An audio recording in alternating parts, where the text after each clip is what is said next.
Welcome back to another episode of 50 Shades of NBA Pod. I'm Nathan. I'm Trey. And we have another special guest for you guys. We are joined today by the University of Dubuque women's basketball coach, Coach Smith.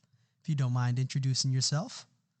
Yeah, thanks, guys. Yeah, I'm Justin Smith. I'm the head women's basketball coach here at the University of Dubuque, and this is just finished up my sixth season here at the university. Yeah, he was so generous and kind to come onto the podcast today. We reached out to him a couple of weeks ago and finally got a little time to sit down and talk about ball, talk about his coaching approach to the women's team. And yeah, we're excited to have you on. Yeah, thanks. Appreciate it. Yeah. So right away, we'll get into it. Just tell us a little. Oh, my bad, Trey. It's episode 30. It is episode 30. We're hitting the big 3-0 out here. Of course. Completely forgot to introduce that. I missed it too. We didn't even look up a player. It's Steph Curry. Nah, we got to find a cooler one than that. Del Curry. There you go. Okay. Julius Randle. Oh, it's the Julius Randle episode. The Julius Randle episode. We're going to do an unnecessary spin move that will lead to points somehow. I love it. I love Perfect. Going to be in the 3-point competition. Somehow, some way. Somehow, some way. But I'm sorry about the interruption. Nathan, take it away. Take it back. Yeah. So, Coach Smith, just tell us a little bit about your background, how you got into basketball, what steps led you to the University of Dubuque. Yeah. Yeah, I mean, I actually somewhat of an unorthodox path to being a college coach. I was a high school coach, a high school teacher for 12 years. Here, 10 of them here in Dubuque, and then 2 years back, I went to the University of Northern Iowa and coached a really small high school there for 2 years called Janesville Consolidated Schools, and that's kind of my path that kind of led me to college. I played high school basketball. I had a real passion for it, but decided that when I was in college, I wanted to make some extra bucks and apply. This was back in the day when you had to go to the actual newspaper to find a job, and so that kind of maybe tells you how old I am, and I was able to find a wanted ad for a middle school girls basketball coach. I showed up for the interview, and they ended up giving me the varsity girls assistant job. So, needless to say, we weren't very successful that season, but that led me to Dubuque, Iowa, and being a high school coach and teacher. And then I was able to get on staff as the assistant at UD. After I did that for 3 years, and then got promoted to head coach right as COVID hit. So that was a fun little segue into my college head coaching experience of having to deal with COVID that year. So, but really happy at the university. I love it. It's definitely, I don't have the normal, you hear a lot of people that maybe were a college player or a graduate assistant or something like that. And to get into the college game, I say I'm a little lucky or a little bit, I put a lot of, elbow grease into my career as far as pay my dues and kind of work my way up the ranks to be a college coach. Yeah, absolutely. That's awesome though. We appreciate you sharing that with us. We love it. Yeah. So I guess looking back, growing up and all that, what like teams or programs did you follow or just love to turn on a Saturday or whatever, either pro or college, whatever? Yeah, I am from a college standpoint, like a lot of people in the state, I guess I'm a huge Iowa Hawkeyes fan. So I grew up wanting to be a Hawkeye, and still to this day, I'm a diehard Iowa Hawkeye basketball and football fan, and especially with the women's team right now, it's a lot of fun with Caitlin Clark and all that that's going on there. And NBA wise, that's the funny part about it. I really never latched on to a team until probably about 15 years ago, and I'm actually a diehard Oklahoma City Thunder fan. That's awesome. So even now, I'm a real. Now they're getting a little bit better now with all the draft picks and the younger players. But I've stayed with them even through the Westbrook and KD and Harden leaving and all those guys. So so it's kind of weird. I've been to about 7 Thunder games in person and down to OKC a few times, and actually got to see one of Tim Duncan's last playoff games in OKC. So just a huge NBA. Or Thunder fan, but no offense. With the number 30, I am a big Steph Curry fan too. So it's shooters got to shoot. So I like it. I think everyone on this podcast is a big Steph Curry fan. I just thought it'd be funny. It's like a rite of passage almost. Yeah. Got to trash one player that we don't actually dislike every single episode. Got to. Can't be Joel Embiid ever. Oh, I don't know about that. One day it'll come. It won't come. Yeah, we appreciate that. Yeah, for sure. Going back to the Caitlin Clark stuff, I mean, we got to ask you about it. How did you feel about the Angel Reese, Caitlin Clark situation that played out and how big the media made it afterwards? Yeah, I mean, my perspective would probably be pretty similar to some people that outside the state of Iowa, which is I thought it was great. I think it's for the women's game, with gender equality. That happens in the men's game. People don't think much about it, and so Angel Reese maybe took it a little bit further than what you would expect. But obviously that probably helped her with her social media platform and followers and her NIL stuff. But no, I think that's the one thing with Caitlin Clark. I know she even changed my perspective a little bit on how the women's game's going as far as like letting emotions and let the women play with just as much emotion as the men do. And I think that was the pinnacle. Like, I don't know if there's ever been a time when people are talking more about women's basketball than after that game. So even if even if you're saying it maybe wasn't for the, it could be a little bit of a negative light or whatever you want to call it. Maybe if you're an Iowa fan, you're not happy about it, but it definitely brought a lot of awesome news coverage to the women's game, which was much needed. Yeah, absolutely. I think just outside of obviously the tremendous talent that both teams displayed all throughout the tournament, seeing this other side of women's sports and women's athletes that I feel like most people don't experience was amazing. And you could look towards the viewership and just the social media engagement with the women's tournament overall as evidence to, like, people love it. People love seeing the emotion and like raw effort that goes into the sport. So I personally was a fan of it, and I'm excited to see where it'll take not only women's basketball, but women's collegiate sports and professional sports into the future. Yeah, I really wanted to also highlight what you said about letting women play with emotion. I feel like a lot of the time that's not something people let them do. And I hadn't thought about it, but I really enjoyed that idea of like, no, they're just like expressing themselves in the moment too. I mean, she just won a national championship over someone who has clearly like captured the media's heart at some point. So I think it's a great way to put it. Just letting that emotion kind of take you places. Yeah, for sure. I guess, looking at your profession, obviously you coach the women's team. How, like, do you deal with emotion and all that more often, would you say, coaching the women's team, or do you think it's pretty comparable to a male sport for those who aren't familiar with, men and women's basketball? Yeah, I think it's like kind of just like talking about the Caitlin Clark stuff is. I think things have shifted since even, I'm on year 19 of coaching high school girls or college women. And I would say relationship building is probably more important on the women's side even today.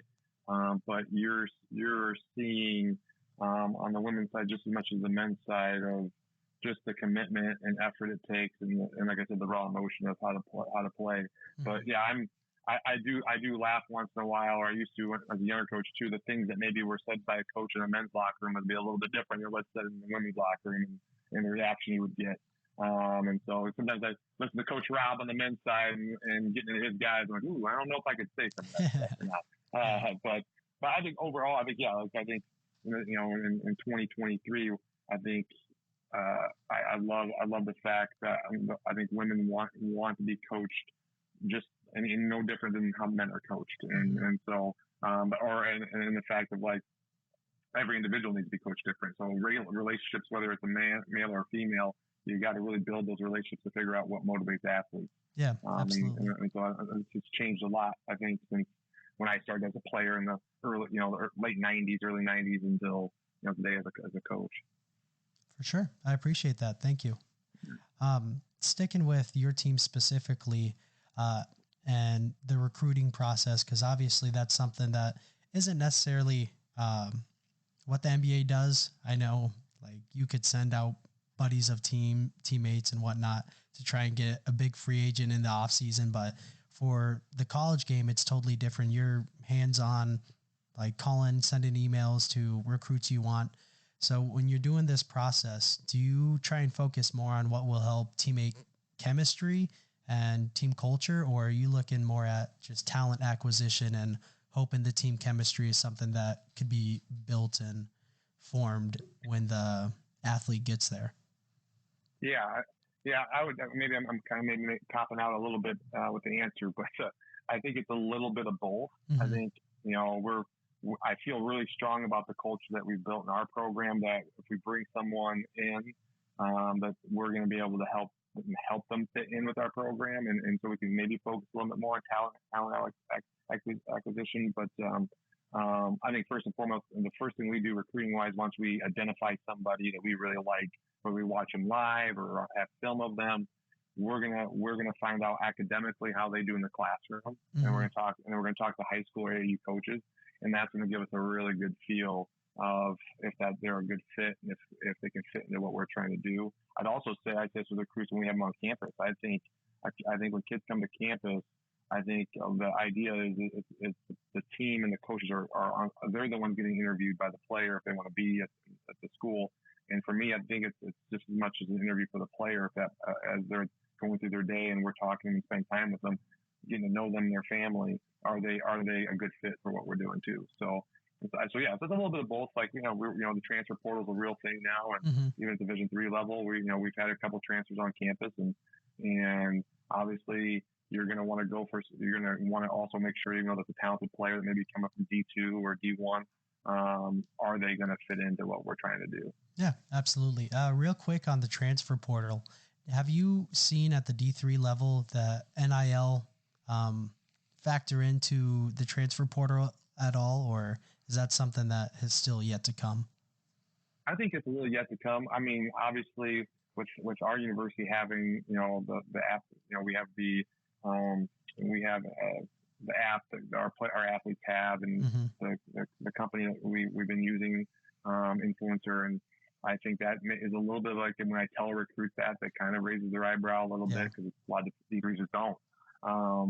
But until I think it's all, especially on the women's side, I think it just isn't as well known. I think some of our own players, we have to educate them a little bit more of like, what does it mean to have name, image, and likeness, and what can you do with that? And so I'll be interested with the next 5 to 10 years and how the NCAA handles everything and the shift that we could see from all levels. But yeah, it's definitely a trickle down effect, like a lot of things that kind of finally is kind of getting into the Division III level. But it's definitely the Wild West at the Division I level right now. For sure. And then again, going back to when you have recruits on campus and people visiting, what are some of those traits and characteristics that you look for when you're bringing them on for a visit? Yeah, I think it sounds a little old school, but the one is how well they communicate. I mean, are they answering the questions, or their parents, whoever's on the visit with them, are they kind of doing most of the conversation? And it's also just how we make sure when we have recruits on campus, for the most part, sometimes in the summer, so hard, we want to spend time with our team. And I think that's always a good sell, or a good tell, I should say, if after having spent some time with our team, our team's really good about, some of our leaders will have a conversation with them if they felt like, this is someone that would fit into, in our program, and some of that. Yeah, obviously when you have a team, not everyone, we do this, we go, you don't have to like everybody all the time, but you gotta love everybody. And so it's kind of like a family in that way. So it's okay if you have differences and things like that, but as long as someone, is going to be able to fit into understanding that we care about each other and the team comes first. Those are the kind of, characteristics that we're looking for. Yeah, for sure. I appreciate that. And then I'm just thinking at the NBA level, I know there's been a lot more focus recently, or I feel recently, on guard play and having a elite guard as opposed to like the traditional NBA where like you want a big man, down low, like a Shaquille O'Neal, Tim Duncan. Have you implemented that into your coaching philosophy at all? Are you trying to recruit more guard heavy, or are you still sticking with the classics and you want a big down low to cement your team and your offense, defense?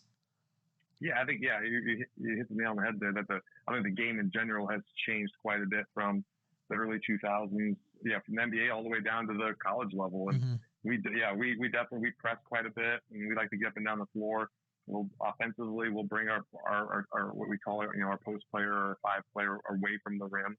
And so I'm looking for length, and I'm looking for really athleticism or quickness on the perimeter. So whether that's a 5'7" guard, or if it's a 6'1", forward or post player, That's what we're kind of looking for. Yeah. Like right now, this year because of an injury from Carson Kirshner, our starting post player from 2021, we literally, we started Mo Hawkins, who's like 5'9" on a good day. Yeah. And so we really tried to push it, and we were, pretty successful offensively most of the year. Just you definitely want that rim protector one way or another. So on the defensive end, I feel like look at the Thunder and their playoff games. They had no answer for the Pelicans post player, and for obviously when they got the Timberwolves with Karl Anthony Towns and Rudy Gobert. So you have to have a rim protector at any level that you play at. And that's a great point. Like I think the game has shifted from even when I played in the early 2000s. Absolutely, I appreciate that. So kind of sticking with that, with the big man specifically, do you want your 5 or your 4 to know how to shoot threes and shoot them effectively, or do they understand their role as maybe just defending on the perimeter, send picks, lend your guards do the work, or what does that look like for you? Yeah, we run what's called the read and react offense, so it's really moldable to who you have a little bit. And like right now, our 5 shoot the 3, and I love it. That stretches the floor.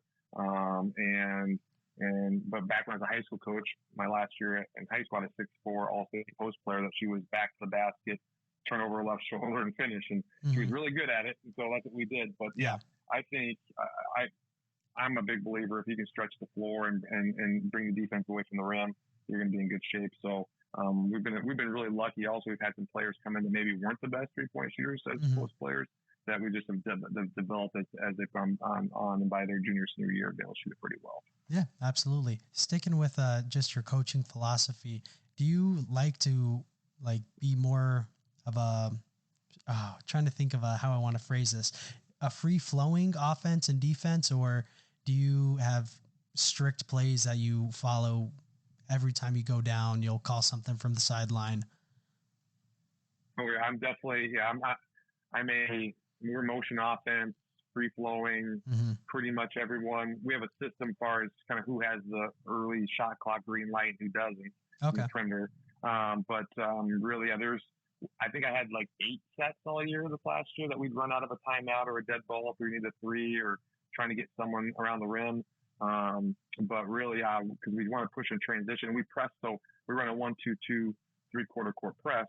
So I want us to be able to push out of that too. And so, it's kind of funny. I'm kind of a micromanager in my day-to-day life and, managing my coaches. But from an offensive perspective in the game, I'm really pretty hands-off. And then in timeouts and things like that, we're making adjustments.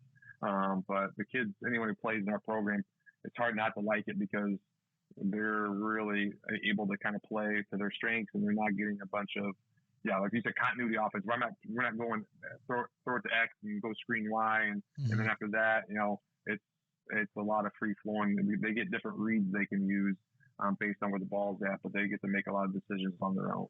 Awesome, I appreciate that.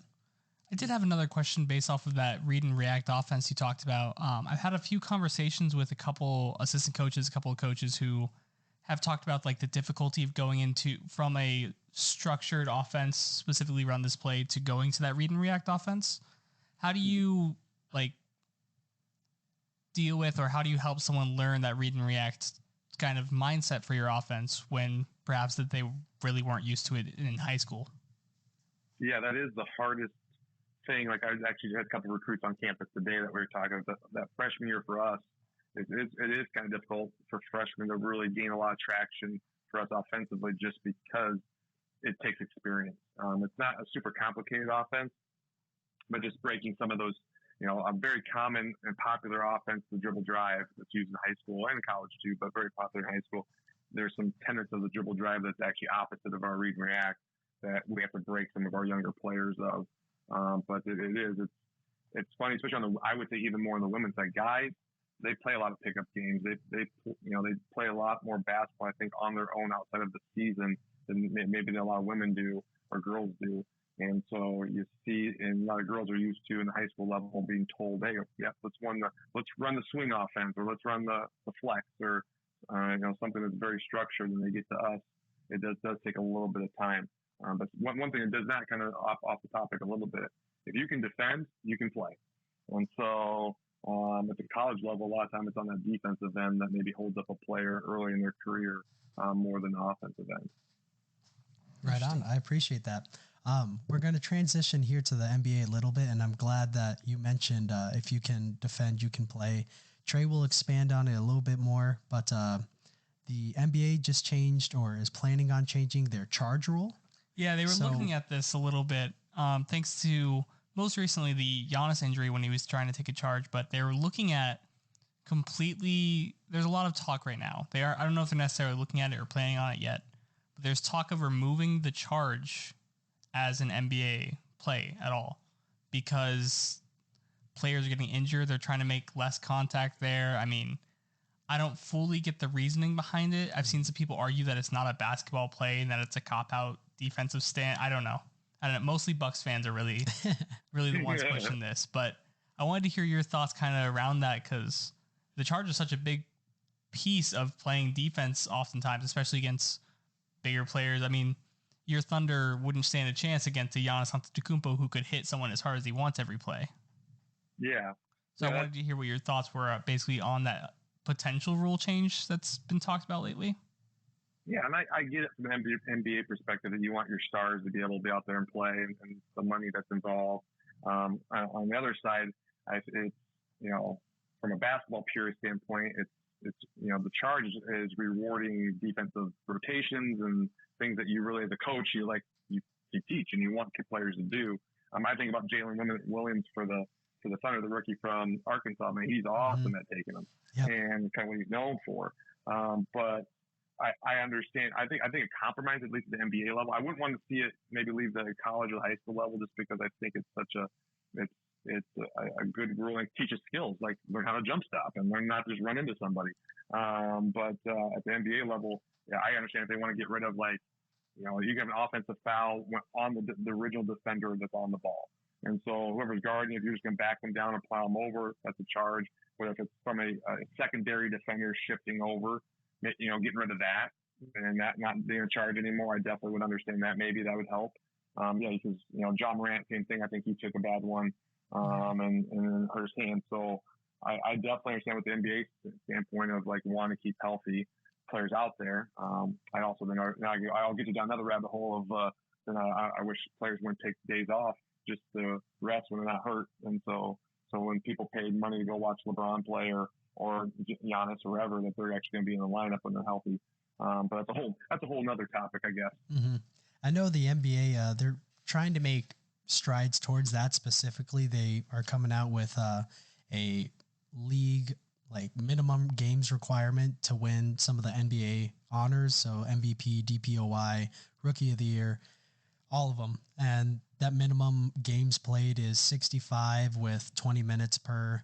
And then I think they have an exception for injury, which knocks it down to 62 or something right around there. So I'm happy that the league is taking that into account and taking the fans into account. Cause like you said, people are, sometimes spending an arm and a leg if you're going to a Lakers game, cause those tickets aren't cheap, but you want to see your stars play. And I'm happy the league's taking that into account and doing something about it, especially with those level of awards. Mm-hmm. But yeah, I think they they fined Dallas for advertently trying to take a dive in the playing game. Yeah, it's or trying to get into the playing game. So. Yeah, $750,000 fine because they sat Kyrie. And did Lucas hit that game too? I don't remember. Okay. I think so. Yeah, either way. Yeah, obviously that's probably pocket change for Mark Cuban, but still it's nice to see the NBA doing that. No, absolutely. Trying to uphold the integrity of the game. I get it's the last season and you have a prayer to get into the play-in, but you should want to at least compete. Yeah, that's the whole point. That's why they acquired Kyrie Irving in the first place. So, and that's why players are paid so much money at the end of the day is get out there and compete. Mm-hmm. You should want. I don't know, because I play lacrosse at the University of Dubuque, and I'd be pissed if my coach is no, we're trying to get good seating or something like that. Mm-hmm. So we're not playing any of our starters because X, Y, and Z. I don't think any of them would go for it. I wouldn't go for it. So, But I did see Mark Cuban is matching the fine and donating it to a charity, which I thought was cool. But at the end of the day, well, I probably shouldn't say too much because there's 2 years ago we were up at St. Olaf on a tournament and we had 2 games back-to-back days and we were dealing with some injuries and stuff. And so I talked to 2 stars about playing the minimum minutes against one of the top teams in the country, and they were not happy with me trying to do that. They wanted to be out there playing. So here I am saying about the NBA, and I got to make sure I'm doing the same thing with my team, I guess. Mm-hmm. Absolutely. I appreciate that. Good little anecdote. Yeah, exactly. And then we're wrapping up our questions here, but I really want to know from your time here at UD so far, what has been your favorite moment, favorite memory, just about coaching here? Oh gosh, yeah, I think, I mean, from a game standpoint, when we went to Wartburg last year and beat them at their place when they ranked 13th in the country. I mean, we hadn't done it in 7 years, and the joy I saw, this was absolute joy from our players, and the tears in the locker room, that kind of coaching is obviously more than just wins and losses. That moment, obviously, that was definitely a rewarding one, but no, it's been a lot of fun. We've had some great games, and I'm excited about the future of the program. And you know, UD is a special place for sure. I'm really happy. My brother graduated in, I think, 2012 and played golf at UD, and that's kind of how I kind of got connected with the university living here in Dubuque. And obviously the cliche is seeing kids, you know, going to weddings and birthdays and things like that 20, 30 years from now. Those are the fun things. Yeah. But obviously, anytime you beat Warburg or Loris, those are always the fun ones, right? Those are fun ones. Absolutely. Little crosstown rivals. Those always feel a little bit better. But I know just personally, I've gotten to know a lot of the sophomores on the women's basketball team, and they're all tremendous people because I'm their RA for those of you who don't know, but gotten to know a lot of them just through my resident assistant position. And you've done a great job recruiting, and character-wise, they're all tremendous people. So props to you for that. Yeah, appreciate it. That makes me feel awesome. Of course. Yeah. Trey, do you have anything else really quick? Yeah, I just, you touched on it a little bit, like the emotions of being a coach, especially at a collegiate level. I mean, your relationship with your players is going to be so much more personal. So you touched on a little bit about the weddings and everything. How does it feel like at senior night, or when you see a player that you recruited personally, you see them succeed? Like, how does that make you feel as a coach, and I mean, really as a mentor as well? Right. I mean, we talk to our players a lot because it kind of can get lost sometimes in the course of a season or multiple seasons. Is we are our players' biggest fans. We want it more probably for our players than they really realize. And so, yeah, going back to that Wartburg game, or I remember a game this year at Simpson, we were down 17 in the fourth and came back and won. And there's a couple players that really struggled the first 3 quarters, and they were frustrated with themselves. And then they had one of them had big shots at the end to help us come back and win. And I was in tears in the locker room just because I know emotionally how draining it was for her to struggle in the first 3 quarters, and to see her turn around. I'm like, I was right there I felt like I was right there with her. And so, you make a real good point, Trey. Like that's, I think some athletes don't realize that, at least in my experiences of like your coaches that recruit you. Now there's maybe some coaches that aren't always the best, and maybe they're in the wrong profession, I guess. But that's in any profession. But we are their biggest fans, and I'm our players' biggest fan, and I feel that emotion just as much. So our players, we talk to them, they probably I've gotten a little softer, and I maybe it's my 2 kids now that I cry a little bit more after big wins or emotional situations than I used to. I definitely wasn't much of a crier when in my younger years, but it is an investment, and to see players, grind it out over a career and get the reward that they deserve is that's what's fulfilling for me, at least as a coach. And so I've definitely shed a few more tears in my older age, in my last few years of coaching than I've ever had, just because, I want the players to have success more than anything else. That's awesome. Thank you. Fantastic. That was a great answer. Yeah, we appreciate that. Yeah. But I guess really quick, when a player is struggling from the field, like you said, your player wasn't hitting anything the first 3 quarters, hit a big shot in the fourth. What are you telling them throughout that process, throughout the game, just to keep their head in it? Yeah, keep shooting. I'm a big believer in you know, like I told you, we've started something where it's called green light shooting, more or less. I stole it. Every coach steals things. I stole it from Mike Neighbors, who's at Arkansas now. He used to be head coach at Washington. He's one of my, I would say, college coaching mentors, someone I really admire and really research quite a bit. And I've watched him or heard him speak a few times. He pretty much, there's a set of drills and things you do at practice and workouts that kind of pretty much identifies who your shooters are. And so, you know, this kid does the same thing with this kid. She's one of our best shooters. And so I'm just telling her, keep shooting. We need you. And even if you keep missing, we need you defensively. I'm just trying to keep her positive. And sometimes our players probably want to like wring my neck and think, I know, coach. But I'm still going to try to be their biggest supporter and try to make them work through those struggles because they're out there for a reason. I wouldn't put them out there if I didn't think they could do it. So that's what I'm telling them. I'm just telling them, keep shooting, keep doing it. You know, it'll fall. And, you know, I believe in the law of averages. You know, if you're a 35 or 40% 3-point shooter and you miss 6 in a row, the next 4 are probably going in. And so, we got to play the law of averages when it comes to basketball, especially shooting. Awesome. I appreciate that.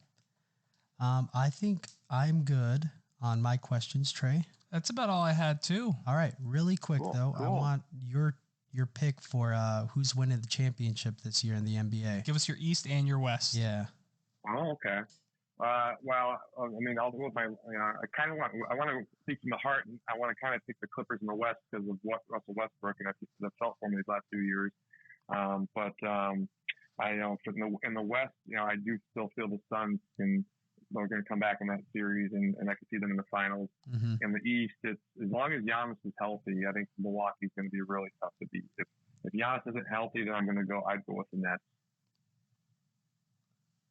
Okay. Right on. I appreciate that. Yeah, no problem. Great I answers. hope I'm right. And if I'm wrong, I'm just then you can't take my take my advice. Then. Yeah, we won't hold you to it. We'll clip it. Post it everywhere. Perfect. I love it. Real quick, since the Nets were brought up, I do have one question for you. We talked a little bit about like the NBA and like resting players. How do you feel about when it's not a physical injury, but sort of a mental health issue, similar to what Ben Simmons had that last year? He was sort of in Philly. He was physically in Philly, but wasn't emotionally there. So what do you think about players citing mental health reasons as reasons for not being able to play? I think that's a real thing. I'm also a sports psychology professor on campus, so I'm speaking from that standpoint. The anxiety and pressures that go into performing, especially at that level, is I think at the collegiate and professional level are just I think that's you got to unfortunately or fortunately I think something might be similar with Zion in New Orleans. I think it might be going on with him too a little bit. Is you know, you have this mounting pressure of performance, and especially with Ben, maybe, you know, not performed as well, and it's taken some heat in the media and from other players. I think that's difficult. And so, it's tough. Only we talk a lot about players with our players, or you can't take some whatever you feel is real. And so, you know, we can try to make people make light of it or say, you know, push through. But at the end of the day, when someone's kind of going through stuff like that, the anxiety, that can be really difficult. Now, Ben Simmons or Zion probably has some of the best sports psychologists, clinical psychologists that, you know, they're working with mental skills coaches, trying to get them over that hump. So it'll be interesting to see for both of them what their futures look like. And I do have to, so you're going to have to edit this because for some reason, I don't know why I said the Nets. I think the 76ers with Joel Embiid are I thought so. Yeah. Well, I don't know why my brain had the Nets on it, but yeah, the Sixers, I think. But so Ben Simmons, that's a tough situation, and hopefully, you know, he'll kind of figure things out. And then you see baseball, like, and not just to baseball a little bit, but you have players that maybe forget how to throw the first base and second base, like Chuck Knobloch back in the 90s. And so, you know, same with Ben Simmons and free throw shooting and things. I think he's going through a lot of mental things. So hopefully he gets those worked out. Perfect. Thank you so much. Answer. Yeah, that was awesome. I really appreciate the what you feel is real type mentality there. Yeah, that was awesome. Especially coming from, you know, a person, your profession, your position. So that's awesome. Thank you. Yeah. Yeah. It's easy. Not to keep adding on to a little bit, but as a coach, it's easy. Like you, as someone who wants to win really bad, you want to tell an athlete just to push through it. Mm-hmm. And especially with some of your top players or things like that. And in the long run, it's not, obviously you got to think about what's best for it. It's no different than, in my mind, like a concussion.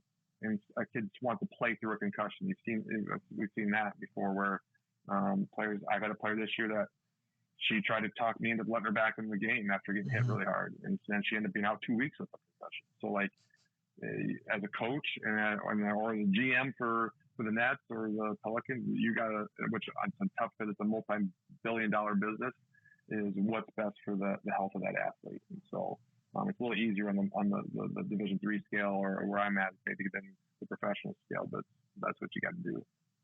Absolutely. Thank you so much. That was perfect. Yeah. Like I said, that wraps up all the questions we got for you. We want to thank you so much for your time and, you know, the dialogue that you gave us. It was perfect. And we look forward to doing this another time sometime We're definitely soon. Gonna have to do this in the future with you, Coach. Yeah, we appreciate it. Anytime. And you got me as a lifelong listener also, so I'll be listening to you guys. Appreciate that.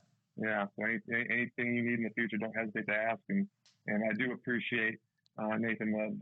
I'm not going to forget the lacrosse team or single picture that you had last year for this party. So appreciate that. So that I always have that image of that haircut in my mind. So no, you guys are more than welcome. Yeah, a lot of hair gel for sure. I'm sure. Well, you know me. Like, there's no hair gel in the bald head, so I can't pull that off. So. I appreciate you guys, what you're doing. That's awesome. And I'm always here as a resource, or if you ever want to just talk basketball, I'm always here.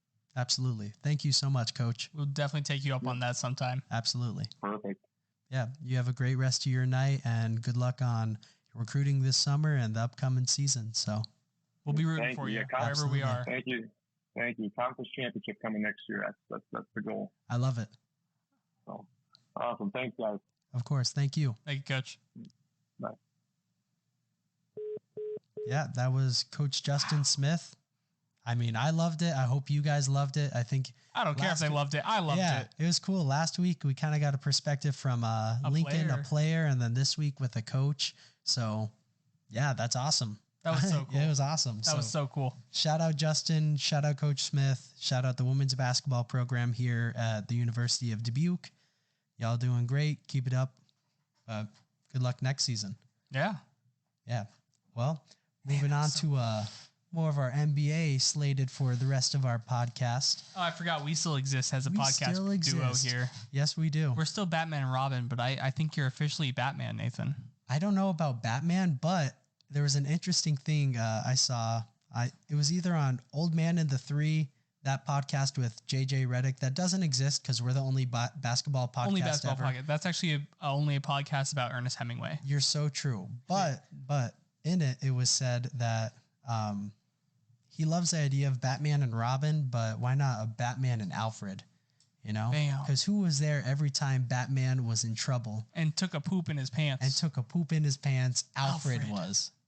You know, or do you remember what you called Alfred in one of our episodes? You called him Albert. Albert, that's right, dude. Oh my god. I was like, who's your favorite member of the Bat family? And you're like, Albert. Yeah, and I was like, Albert? Batman and Albert. Albert Wayne. Yep. I was bugging. Oh my gosh. I was so sure about that too. So sure. The smile I had, it was like, yeah, it's Albert. You're like, what? I just almost choked to death on water. Not Albert. It's Alfred. It's Alfred. Oh. Yeah, Alfred and Batman, or like Batman or Batman and Robin. Which one do you like better? What dynamic duo? So it depends on what Robin we're talking about. Let me go full comic nerd here. Okay, yeah, right. Absolutely. So if we're talking like a Tim Drake, yeah, if we're talking about like a Jason Todd, give me Batman and Robin. If we're talking about Damian Wayne, give me Batman and Alfred. Mm-hmm. Yeah, the idea behind Alfred is he's like that role player, right? Yeah. He's not always there. He's not always going to be like in the big scenes, fight scenes, whatever. Think David West on the Warriors. Yeah, but in the moment of truth, when you need someone to step up, Ray Allen. Alfred's there. Yeah, Ray Allen on the Heat. That's perfect. Perfect. JJ Redick on the Sixers. JJ Redick on the Sixers. Wasn't he like the leading scorer of that team? He was. Yeah, he was. Okay. He was the Batman. He was the Batman. He was so good. Good times, huh? Good times. They had really cool jerseys one of his years there. Okay. It was like an off-white, perfect circle of stars, and it had a 17 in the middle. It looked sick. All right. He was my lock screen for a minute there. I respect that. You going to get that jersey next? I down the line. I would love to get a JJ Redick. I was talking to someone about jerseys I would love to get someday. JJ Redick was high up on that list. I think he was like my number 3, like most. He's like number 3 or number 4 most wanted like jerseys of players who don't play anymore. That's awesome. It's like I really wanted Andrew Bynum Sixers jersey because he never played, but he started the entire process by injuring himself in bowling. After that is a Jeremy Lin Santa Cruz Warriors jersey. I think would be sick. That would be sick. It'd be so cool. Then after that is either JJ Redick Philadelphia City edition that year, or it's the Bonzi Wells Portland jersey. Word. That's tight. I like my jerseys. I know you do. I like jerseys a lot. I can't wait till the off season hits and all the stars and everybody moves around and then their jerseys are on discount. Like $20. Yeah, literally. He said Donovan Mitchell Utah Jazz jerseys are still on sale for like $40. Yeah, dirt cheap. It's great. So if you're a Donovan Mitchell fan like myself, now's the time to get it. It's this year's City Edition Jazz jersey, but it's in Donovan Mitchell. Yeah. I don't know why you did that. Granted, I'm not huge on the city or they suck. Oh, yeah. I'm not big on the big old blocky lettering, and then it looks like an AAU team. It really does. It really does. I'm not against it. You know what? For $40, I don't know how against it I'd be. I'd rock it still. I love Donovan Mitchell, so I do think the cheapest jersey on store.nba.com is still, I think it's a Kyrie Irving Nets jersey. And I think it's the one, you remember the one where it said Nets in 2 parentheses, but they were different fonts for the parentheses? I do not. It was like every letter and picture was like a different font. And I don't remember the reasoning behind it, but it looked like trash, but it sounded really cool. All right. So poor execution. Yeah. It's like Cleveland City editions they had a couple years ago. Where I remember those. Every letter was a different rock band or a musician. Like music signified group. something. Yeah. And it looked like crap. It's okay, like same thing. The Nets were cooler though. Just Nets. Nets are cool. They're a cool team. They have the potential to be a cool team. Okay, there we go. They have a potential to be a swaggy team. I think they do. I think the biggest problem is that they're in New York. Fair. I mean, they're always going to be in the Knicks' shadow. I think similar to the Clippers in LA. Yeah. It's just I'll be honest with Russ though. Clippers kind of being that dog. Like they're moving up on my cool list.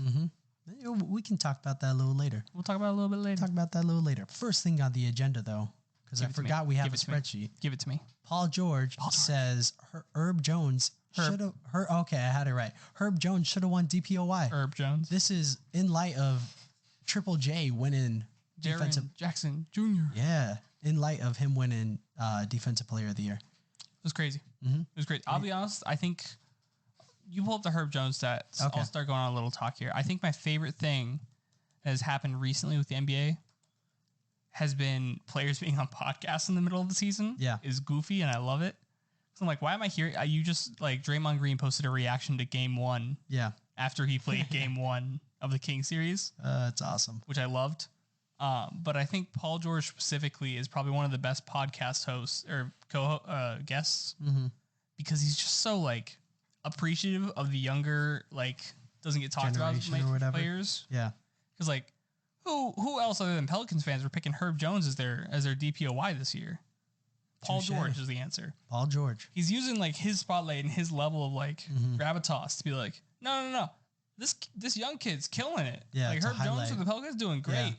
Or what was it? A few years later, he said a few weeks ago, he said Jaden McDaniels was like his most underrated player in the NBA.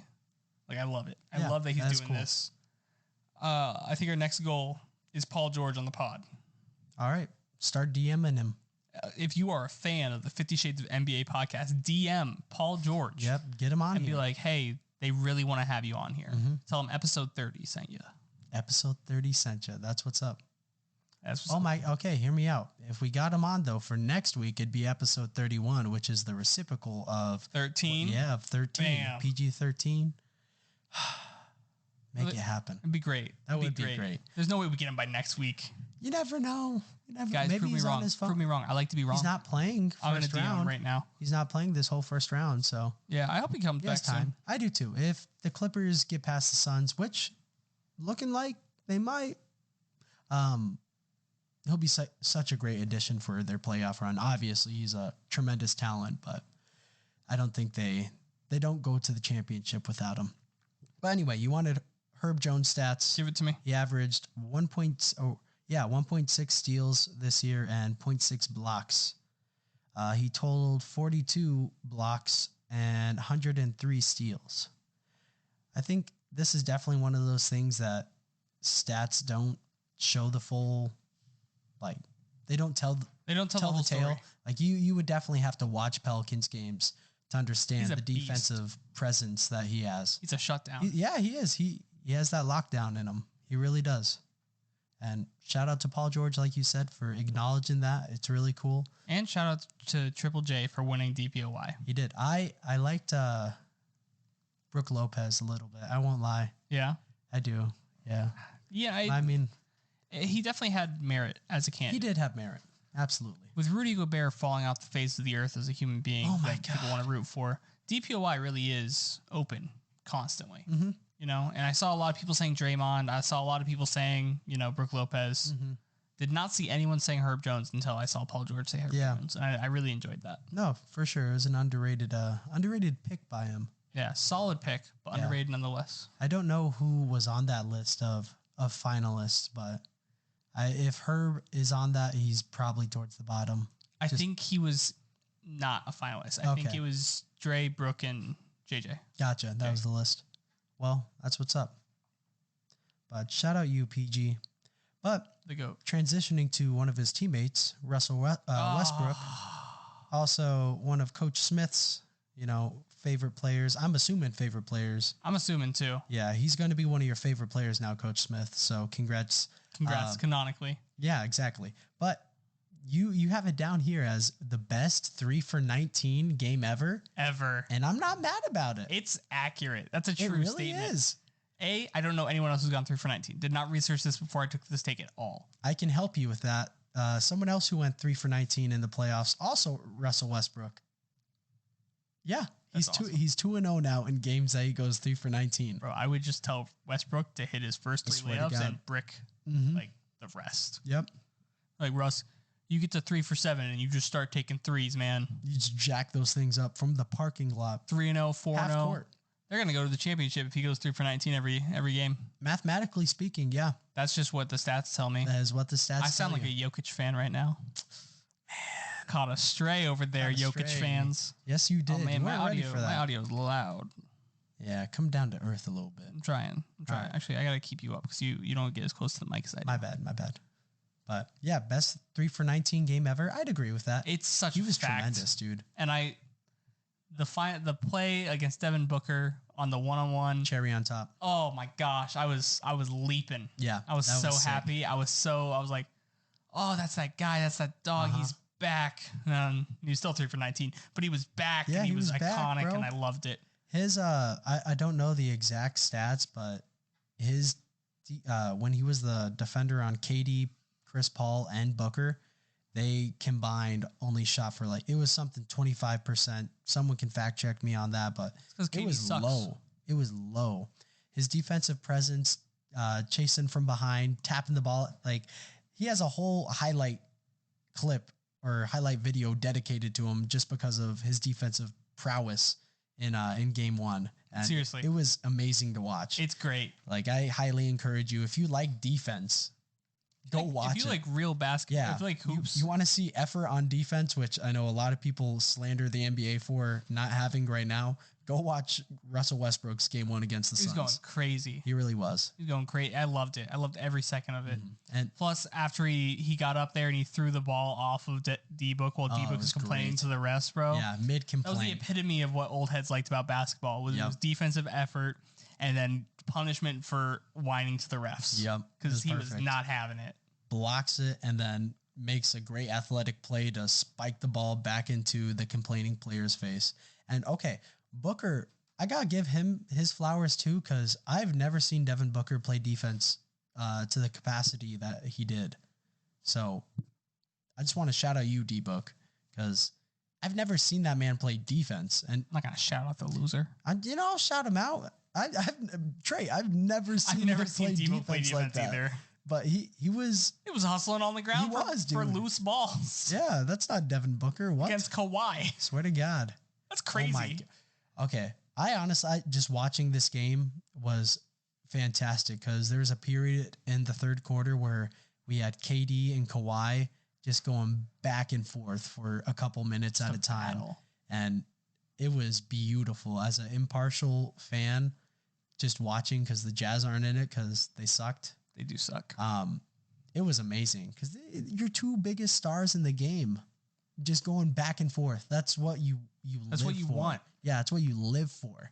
That's what makes a first round matchup worth watching. Absolutely. A great 4-5. Great 4-5. I loved it. It really was. Yeah, that's going to be a great series. Clippers in 6. Clippers in 6.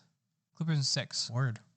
That's my heat check here. Yeah, Clippers in 6 and then lose in 7 the next round. Okay. Do you who'd they be matchup against? I have no idea.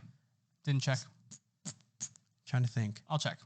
I feel like it would be the winner of the Nuggets T-Wolves, right? Oh, you so right. It's a 4-5. Yeah. It's a 4-5, so it's a 1-8. So it'd be T-Wolves versus Clippers in the second round. Speaking of the T-Wolves and Nuggets game, that was terrible. It was gross. It damn near 30 bomb, dude, in the first round. Like, I get you're probably tired and emotionally drained from your 2 play-in games, but still. You got destroyed. 30? The Thunder would have kept it competitive.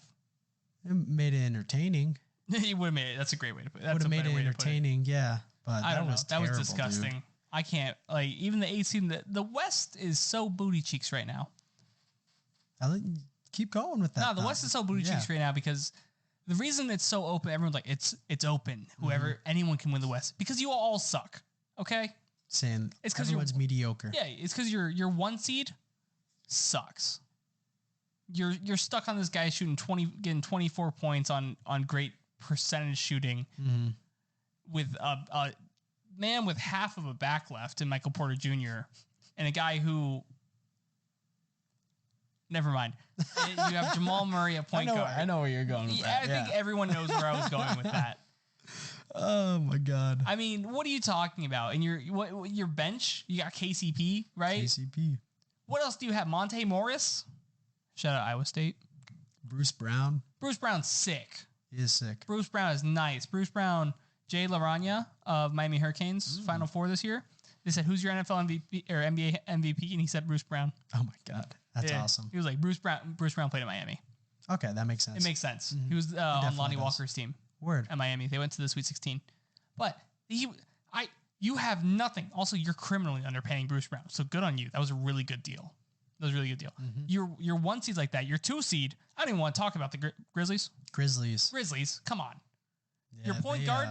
That was tough. Very good at basketball. Yep. What else did he do this year? Oh, I don't know. I'm not going to talk about it. We've already talked about it. I don't need to make this one get flagged for anything just in case. Beat a dead horse. We know what happened. Yep.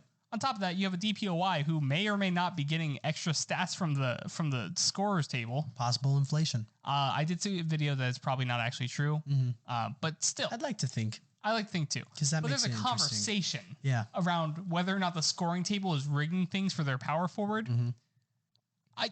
Your center is Aquaman, and then your backup center. He's not even playing. Aquaman's hurt. And then your backup center, now your starting center. I'm assuming they're starting Brandon Clark at center. I have no idea. No, Clark tore his Achilles. Oh my gosh, you're so right. Xavier Tillman. That's right. You're so Xavier Tillman. Man, the Heat are so much better. Or not the Heat, the Lakers. Sorry, the Heat are not so much better. I was like, Lakers. They looked so much better. I don't know. That first game. Who's their 3rd seed? The Kings? Light the beam. Those guys are goats. But they don't play defense. They don't play defense. At all. No. Your 4th seed, the Suns. Kevin Durant's lost 7 playoff games in a row. That's a lot of playoff losses. That's this many. I'm holding up 7 fingers. He is, can confirm. That's crazy. Your point guard never won a championship. Blew a 2-0 down to giggling Chris Middleton. Come on. Damn. Your shooting guard, he played his first defense of his career last night. He's still living off a 70 bang that he scored in a loss. What are you talking about? Your 5th seed? Bro, how many games has your duo played? We talk about how the Nets never played together. The Clippers never played together. Fair enough. And you guys are paying like 8 or 9 players above $10 million. Marcus Morris Sr. is making $17 million. That's crazy. Norman Powell, 19. Mm-hmm. Robert Covington is 11. What are you doing? They're bought in for now. What are these books? You're bought into like the definition of mediocrity. Damn. It'd be a completely different thing. Shout out Zubac. That guy's awesome. I do like Zubac. It'd be a completely different thing if you're small forward and you're a shooting guard who demanded to play together weren't just sitting there going, you take this one. No, I'll take this tonight one. Off. Yeah, what is this? Yeah. I keep going, but once you get past the 5 seed, it just gets worse. Your 6 seed's full as an ex-championship team that can't figure out how to play basketball suddenly. What is Jordan Poole doing? Someone needs to put some baddies courtside just so we can have a freaking series. Some entertainment. Something. I respect that. That's all I got. Shout out the Lakers. Hope they win. Shout out the Lakers. Bro, Lakers in 5, Lakers in 6. Lakers in 4. Lakers in 4. Lakers going to sweep the Grizzlies. I wouldn't be mad at it. Bro, I'm telling you, they were so dominant in that game. It was crazy. I didn't get to watch all of it. It was good. It was good. Grizzlies did mount a little bit of a comeback. Okay. Pretty sure like going into the second half, but watching the game, I don't know. I felt that the Lakers had control of it the whole time. So it's what you need. It was a little scary. We do this every year, right? Yeah. With the Lakers. We do. Where they win their first game of the playoffs and we're like, they're back. They're going to take over everyone as a 6, 7, 5 seed. And then they just go on and lose in that round. Yep. And you're like, You're like, my bad. Well, if this didn't happen, if that didn't happen. It's crazy. It's crazy. The West is, I mean, I could do that to the East too, you know, but what am I going to say about the Bucks, right? Like, Giannis plays such like run and dunk, man, bro. I saw it get reawoken today. The Giannis has no bag memes are coming back, and I think it's just the dumbest meme in the whole world. Then again, I think I really am a massive fan of Giannis the more I think about it. I think you are. I think that's I am too. I talk about him a lot. I love Giannis. He's just likable, man, and he's a very likable dude. Great. So good at it. Like second best player in the NBA. Okay. I think the MVP voting might the MVP voting is going to back me up. Joel has won this MVP. It's already over with. Yeah, he really has. I think at this point it is quite literally a foregone conclusion as we both knock on wood. I knocked softly now. It's not to stir the dog. Yeah, my knock was a little more aggressive, but it is what it is. Yeah, if you really wanted to, you could definitely make a more compelling argument for the East. But I think the top 3 teams in the East have definitely separated themselves from the rest of the pack. The rest of the league. I'll stick with rest of the pack for now, just looking at the East and West. And like you pointed out, there is a lot more, I don't know. I don't want to say mediocrity. Midness. Yeah, in the West. But the East, you have your top 3, and you know one of those 3 teams are going to be representing the Eastern Conference. I'd be willing to say the top 5 in the East could all win a 7-game series against the number 1 in the West. The Cavs, Knicks. Yeah, I think the Knicks would have the main reason I said top 5 is I think the Knicks would destroy the Nuggets in 7. Damn. The Cavs were the one that gave me the most worry out of the top 5. I would East. I don't know. I don't think the 4 or 5 in the East would. I think honestly the top 3 in the East would beat the Nuggets in a 7-game series. Would run that. Yeah. It'd be like a 6-game over. Yeah, I'd agree. It'd be good too. It would be good. Fun. I know. I'm excited for this. Because Joel would beat Jokic. Oh, there you go. I honestly, I think that's my preferred finals matchup is Nuggets. It'd be amazing. I filled out a bracket on the NBA app, and that's why I had Nuggets Sixers. It'd be super cool. And if the NBA is trying to rig it, that's good for ratings. Rig it that way. Despite being Colorado. Bro, Colorado's cool. Yeah, but they aren't the biggest market. You got to admit. No, we're not. But we're cool.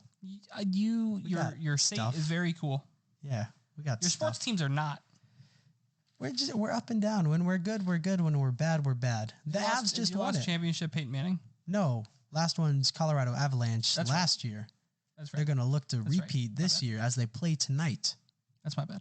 Yeah, that's on me. It's all good. It's cool. And then for those who care, not too sure too many do besides my dad. Shout out my dad. The NLL, National Lacrosse League, is the indoor lacrosse. The Mammoth also won last year. Yep. Go lacrosse. Go lacrosse. Yay. My favorite number in lacrosse is number 24 for the University of Dubuque Spartans. That's me. Sorry, I meant number 23. Oh, that's Wilco, Student of the Year. 5. 25? No, 5. 5. Oh, Ryan Doyle. Dang it. NCAA record holder. What is Ben's number? 22. Shout out to number 22 Silky on the Mitts. University of Dubuque men's lacrosse team. What about 2 now? That's Justin. Oh, yeah, JD. Ex-podcast guest. Ex-podcast Number guest. 2 and number 22. I want 3 2s in the comments section of this podcast that has no comment section. Not yet. If you want to leave a review and just have it be 222, yeah, that'd be great. Please do that. That'd be great. Also prefer a 5-star. If you didn't like it though, give it an honest rating. Maybe like a 4. But still put it in 222 so we know you listen to it. Yeah, absolutely. Episode 30, 222. And if you're listening to this in class, guys, which I don't think anyone in my class actually listens to this podcast. Maybe Chase does. Maybe JD does. Walk up to me and say 222. There's the hidden message. Hidden message of the week. Also, shout out JD. He gave his senior STEM presentation today. Killed it. Nice. Way to go, JD. All about youth sports. Word. Killed it. I filled out that survey. Oh, that's awesome. I didn't. Yeah. Oh my God. I know. I felt gypped. I was like, oh. Did you not send it to you? No. Oh, I would have. I would have. I know. I would have sent it to you. Oh, I see. I see. Yeah. No, I did. I did fill it out. Nice. It seemed it was a very well done presentation. Absolutely was. Way to go, JD. But anyway, back to basketball. Can I talk about Austin Reeves? Yeah, talk about Austin Reeves. Austin Reeves is awesome. Yeah, he is. Austin Reeves had one of the coldest. Austin Reeves is officially president of the Swaggy White Boy Club. Yeah, right now, as it stands, he's been elected. Swaggy he's been White appointed. Boy. He for those of you who don't know, A, he played a fantastic game against the Grizzlies. Yes, he did. B, at one point he hit, I believe, a floater, right? And it like rolled around on the rim. Like it did not look like a pretty shot. And as he ran away, it did go in. And as he ran away on the court with LeBron James, Anthony Davis, and John Morant, you could just see him screaming, "I'm him," repeatedly. And that is the coolest things. One of the coolest things I've ever seen. I was talk about confidence. You are him. You are him, had Mr. me Reeves. believe in it. I was like, no, I still believe it. I didn't say I didn't. Austin Reeves will have a better career than LeBron James. We needed that moment of silence for that take. For that fact. For that hot take. That's your hot take. Hot take Friday. Hot take Friday. Hot take Tuesday. Take Tuesday. Hot take Wednesday. Comes out on Wednesdays. Yeah. Tomato. Tuesday. It's a Tuesday for us. Austin Reeves. What's the most realistic hot take I can actually give about Austin Reeves? Austin Reeves will have a better career than Gordon Hayward. That's good. That's pretty solid. Who was it that compared those two, Austin Reeves and Gordon Hayward? I definitely saw it, and that's why he's in my mind. Too. Yeah.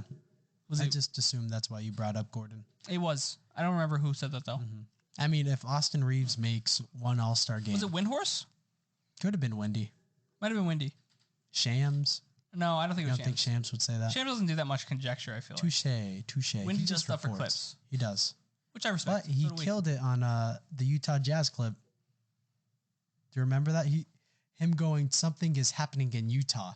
And his fingers point in different directions. I love the meme format that's everywhere now. He was spot on. He was the only, so Woj and Shams during the Ben Simmons, James Harden trade deadline, both of them were like, the 76ers and Nets have not talked to each other. They're not going to get a deal done tonight. Yeah. And Wendy from nowhere was just like, breaking news. James Harden is going to the 76ers for Ben Simmons. The ancillary pieces have not yet been agreed upon. And everyone was like, Wendy doing stuff for clicks. No, Wendy was right. Yeah, Wendy was right. # Wendy was right. Man, I like that. I feel like Wendy is, he's definitely the forgotten. He's my favorite reporter. I like him a lot too. Have you seen the Game of Zones with him as a horse? I have. It's fantastic. Yeah. He's like, we will ride like the wind, and then pulls off his cloak, and he's a centaur. It's beautiful. Wind horse. Game of Zones. I wish they brought that back. Bring it back. Please. Do you watch Hero Ball at all? It's the Bleacher Report's replacement for... I've seen bits and pieces of it. It's I saw one with the Knicks. The latest one? Yeah, the latest one. That was a fun one. That's why I said the unnecessary spin move earlier. Okay, that's fair. That is fair. That's a good one. It was about the Knicks fighting themselves. Fighting themselves. and like the history of Knicks failures. Jalen Brunson, though, he's like, you brought me here to lead you. And I was like, oh, that's a good parallel. You're right. That being said, it's not nearly as good as Game of Zones. It's definitely not, but I don't. That's a hard, legacy to live up to. Game of Zones might legitimately be one of the greatest TV shows ever made. Yeah, short clip TV shows, straight up. Like any TV show. I would watch Game of Zones more than Game of Thrones. I've never watched Game of Thrones. It's pretty good. Okay. It's pretty good. I'm not that far into it. I heard the last 2 seasons suck, but it's pretty good. Okay, word. Have to talk to Dr. C about that one. He's watched Game of Thrones, right? Yep. Okay. I just assumed he did. He is a nerd. Yeah, he is a nerd. Yeah. Shout out our nerd, Dr. C. Dr. C. I called him Dr. Kevin the other day. He did not respond. I'm going to try that tomorrow. Dr. Hey, Kevin, Dr. Kevin. He's going to smack you. He might. You're a little thwap. But that's all right. You live in, you learn. Live and you learn. Live and let live. Light the beam. Light the beam. I just read that. Hit it, Nathan. Light the beam. Ready? Sorry, Madden. Okay, but anyway, as it stands right now, the Kings are up 2-0 over the Warriors. And genuinely, maybe it's because deep down I have a little Kings fandom in my heart, but that's been a very, very fun series to watch. Just because of the historical aspect of the Kings not being there in 17 years and then taking on the defending champs and going up 2-0, it's phenomenal. It really is. Watching those games, it's a lot of fun. Their offense is ridiculously explosive. Shout out De'Aaron Fox, who just won Clutch Player of the Year today as well. And watching those games, you completely understand why. He dropped 38 in the first game. Not too sure what he did last night, but from when I was watching, he was clutch, pure and simple. But shout out the Kings. The Warriors, I think they're kind of shocked, to be honest, because going into this playoffs, you heard a lot of teams, a lot of stars, or at least whispers of players saying, yeah, we want to play the Kings. Like, the Kings are the matchup we want. And you get there, and now the Warriors, the defending NBA champs, are down 2-0. And I think that has a lot of people realistically shocked. I think people now are going to be like, yeah, the Kings, obviously, they're like that. Yeah, they're like that. But built different. Going into it, I don't know. So I'm happy for the Kings. We have a little more King talk too that we'll get to in a second. But I want your reaction to the Kings going up 2-0. I'll be honest with you. I've been saying it for a minute now. You have. The Kings they were my were West in your team. top 5. I think they were my number 1. I think they were too. I thought you were crazy. Either the Lakers or the Kings were my number 1. I think you had both of which are winning their series convincingly. Yep. I'm so in love with the Sacramento Kings team. I hated on the Kings for the Domas trade. I thought it was so dumb. Hey, I'm wrong. Yeah. I was so wrong. I was the wrongest boy in the whole town of Wrongland. That's true. If you cannot tell, I'm very sleepy. There's a lot of homework that I've been doing. So I am operating at a bit of a loopy stage here. That's all right. That being said, the Kings are so fun to watch. They are. Trey Lyles legitimately is the coolest power forward in the entire NBA right now. I do love Trey Lyles. I didn't. I thought he was cool. I thought he was fine. I thought he was a 3-and-D power forward who never really figured out the 3-point shot, and then he did. In Sacramento, and he's that guy now. Yep. Madden, no. I love him because we got Donovan. I know you. Sorry, I said Madden, no. My dog tried to jump onto Nathan's lap because he likes Nathan, but Nathan had his computer, so I didn't want him to. He's coming up anyway. He's a king.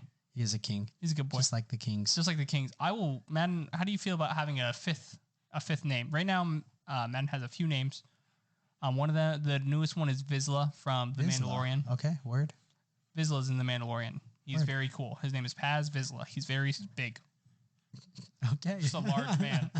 He was in the first 2 seasons too. Okay. But yeah, so his newest nickname is Vizsla. I think his newest middle name is going to be Doma. Okay. Domas. Perfect. Madden, Domas, Vizsla, Barnett. Has a nice ring to it. There's one more middle name in there, but it gets a little political out here. Okay, that's fair. We'll save that for... It's Obama. Oh. Love my dog. I see that. Oh, it says that right on the keychain too. It doesn't. No, it doesn't. But they don't have to know that. No, they did. It definitely does. It says Obama. He doesn't have a name tag on him. I respect this. It's just like his rabies shot. Okay. His rabies stuff. I have his important information on there, but right now he lost his last caller, so. Unfortunate. Come on, Madden. Come on. What are you doing? What are you doing? Anyway. I love it. I'd agree with you. The win for the Kings. I'd say a capital win, right? Capital W. Capital W. And then I'll do a lowercase win for the Pacers because Halliburton, he's still a tremendous piece. It's not a lowercase. They're both capital W's. This is the most win-win trade I've ever seen in my life. Right now, I can't say it's a Hallie capital was an win. all-star. I get that, but the Kings are in the playoffs like for the first time in the Pacers 17 didn't want to be in the years. playoffs. That's Listen, okay. It's a win for. It can be a big W win for both teams. I'll give you a big W and a halfway W, or a halfway I and lowercase n for the Pacers. That's the most I'll budge right now. That was higher than where it previously was. So okay, I'm cool with that. Cool compromise. That was higher than what I said it was. Oh, okay. So I'm good with that. All right, word. Take it. I'll take it. I've already said it. Bam. So, yeah, I'm glad we are on a common ground on that. But anyway, in game 2, there's a little bit of controversy. There's a lot of controversy. There's a lot of controversy. There's a lot of controversy here. But anyway, we'll paint the picture for you. All right. Uh-huh. The Kings I'll have my eyes missed closed. a shot. Right. They missed a shot. Not sure what quarter it is. I'm gonna say the 4th because that's what I think I remember. I believe it was the 3rd. Maybe the 3rd. Okay, it's the 3rd quarter. Kings miss a shot. They don't get a rebound, and Sabonis, he gets hit. I don't remember from who, but he gets hit by a Warrior player, and he's going down. And Draymond Green happens to be in a very near proximity to him, and Sabonis instinctively maybe grabs his leg, How instinctively was it? You keep going. Sorry. Okay. Back to my painting. He grabs Draymond Green's leg, right? Maybe trying to get a competitive advantage to prevent a fast break that the Warriors are definitely going to be on. It's a weird choice for Draymond to be that guy for the fast break stopper, but I you know what? No, because the Warriors are going on offense. Yeah, that's what I'm saying. Yeah. Okay. Anyway, Draymond's not really a threat. He passes. Not in fast break. All right. Anyway, Sabonis has Green's leg, and he's wrapping onto it for dear life. Yeah. And Green, obviously, he feels this, and he rips his leg out of Sabonis's hands. Give me that. His grasp. That's my leg.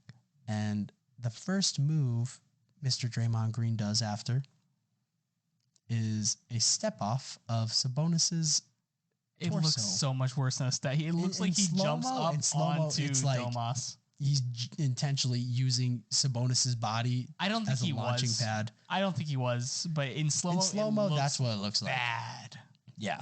In slow-mo, it looks like, because from the angle that everyone sees in the slow-mo too, it's from like Domas's head looking at where the Warriors are heading on their fast break. Mm-hmm. So you don't really see Domas grab Draymond's leg. It looks like Domas is on the ground. Draymond turns and jumps up and plants his right heel into Domas's chest. Yep. And then he takes off. Yep.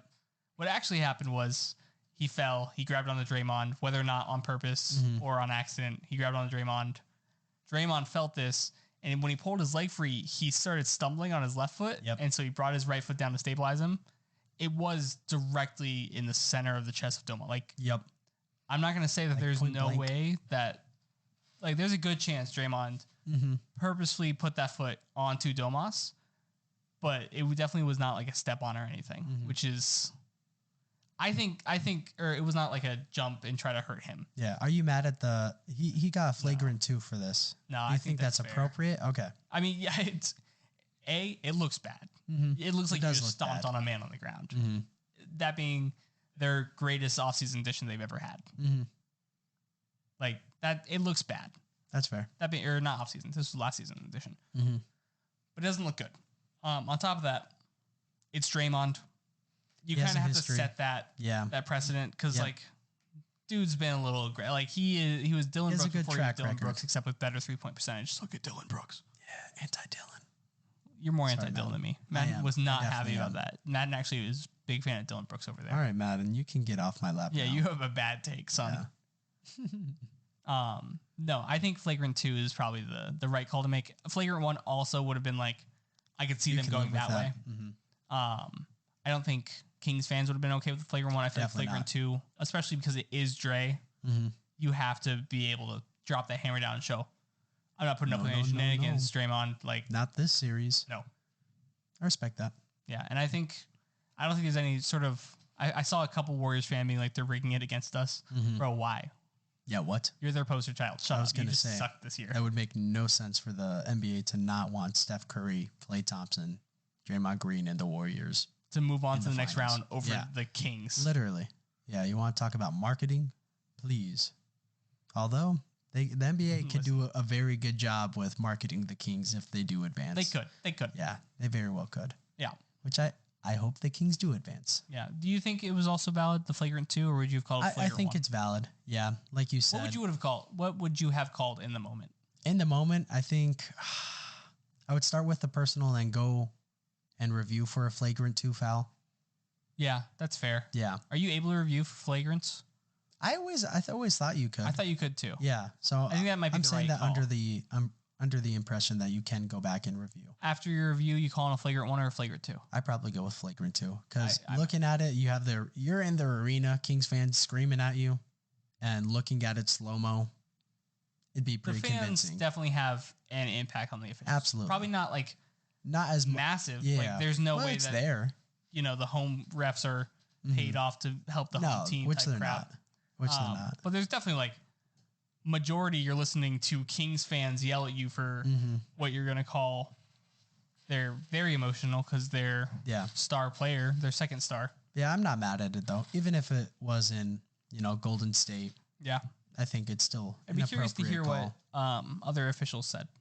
Yeah, that was good. I know the NBA always does their 2-minute report or whatever about missed calls or calls they made on the floor. So yeah, be curious to look that up. I don't think they said anything about the Draymond. I think they said it was fine. Yeah, I mean, you know what? I'm not mad at it. I would have given a flagrant 2.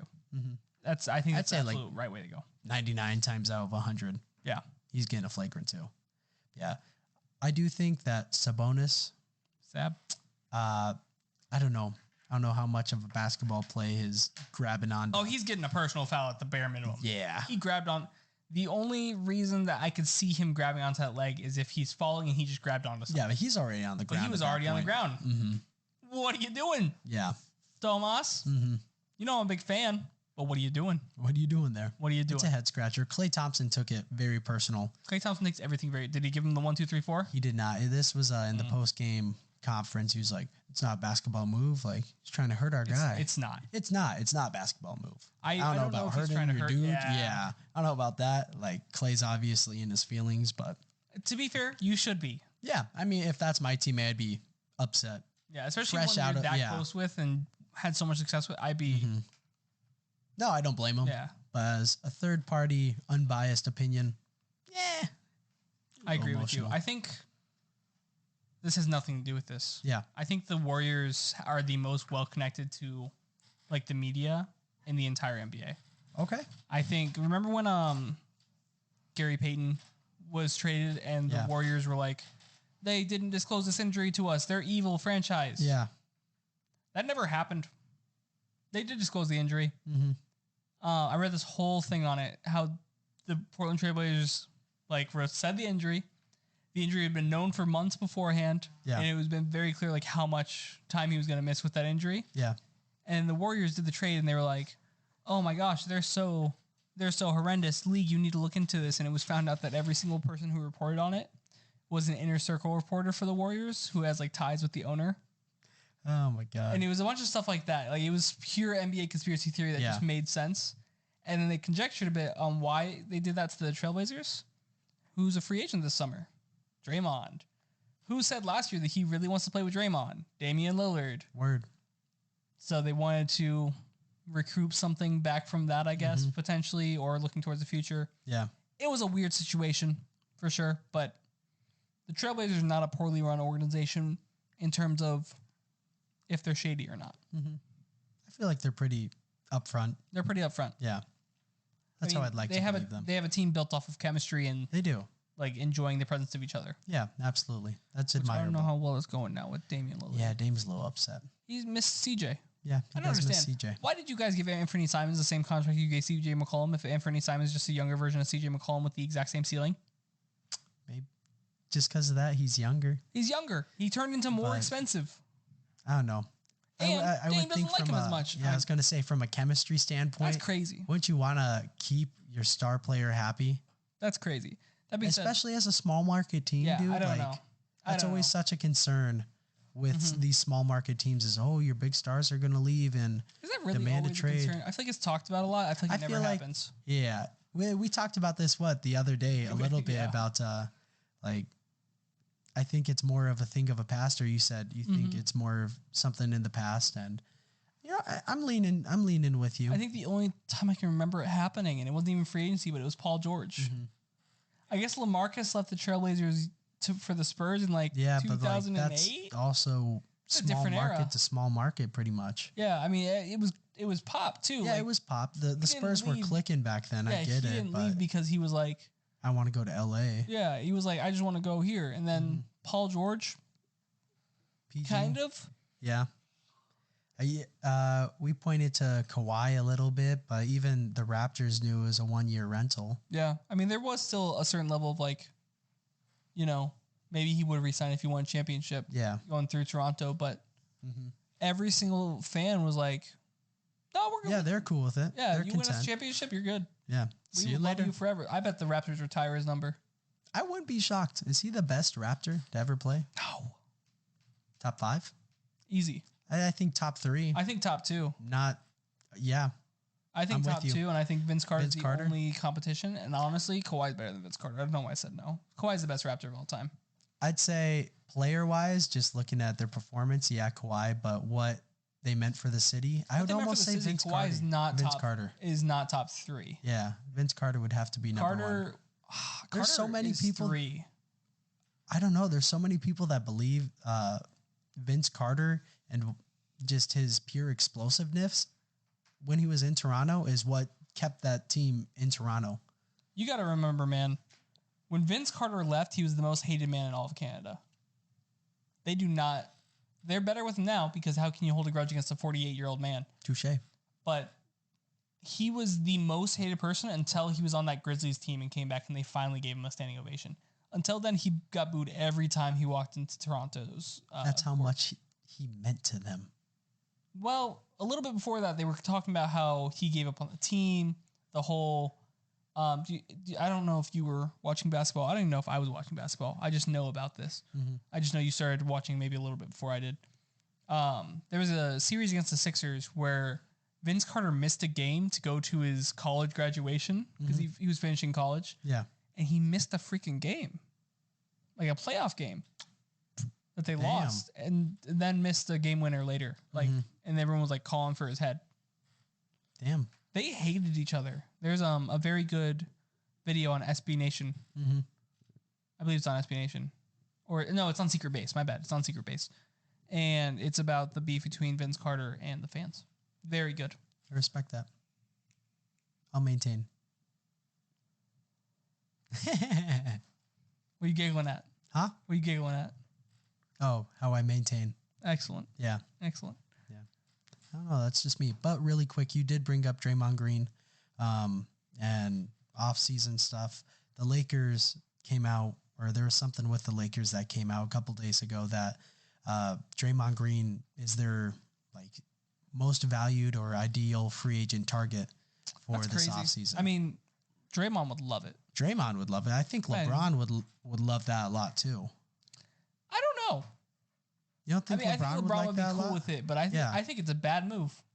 I personally, I don't agree with that. I'd rather have Kyrie Irving than Draymond Green. Be honest with you, just resign the guys you have and find shooters. Kyrie's a shooter, but he's a max contract shooter. And you have no. You also got to pay Austin Reeves. Just get guards and forwards and power forwards and centers who can shoot the 3 ball.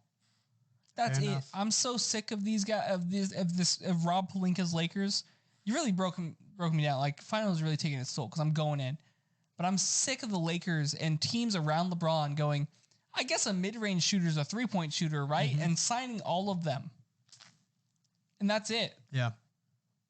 Who did they sign? I don't think they signed a single 3-point shooter last offseason.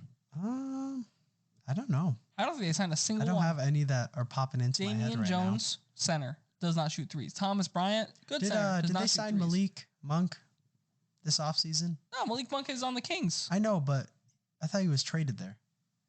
I thought he was traded there previously from No. Malik Monk had a great year in Los Angeles 2 years ago. And then he walked in free agency because he was on a minimum deal. That's what, yep. That's what it was. And then on top of that, they signed Lonnie Walker, a guard, very good guard. Mm-hmm. Have you ever seen Lonnie Walker take a three? I have not. Does not happen. No, he's a mid-range playmaker, and he's very good at that thing. But that's what are you doing? What are you doing? Stop that. Stop that. Kendrick Nunn, bro. Kendrick Nunn. What you signed DeAndre Jordan? What is this team? All right. I don't get it. Just shooters. Signed Tristan Thompson. Not too long ago. They did sign. That was recent. Thompson. Yeah, that's true. Richard Jefferson. Seth Curry's going to be a free agent this year. That should be the Lakers' number one target. Seth Curry would be a great addition to that. Danny Green will be a free agent. If you can, try to get him back. At least he shoots and he has LeBron rapport. Mm-hmm. Fair enough. There are shooters available. Stop. I don't see. Draymond shoots like 29% from three. Logically, it makes sense, and I hear you. But like you kind of highlighted earlier, I don't think that's not what the Lakers have been about. It's not. As of the past couple of years with this LeBron team. So will it happen?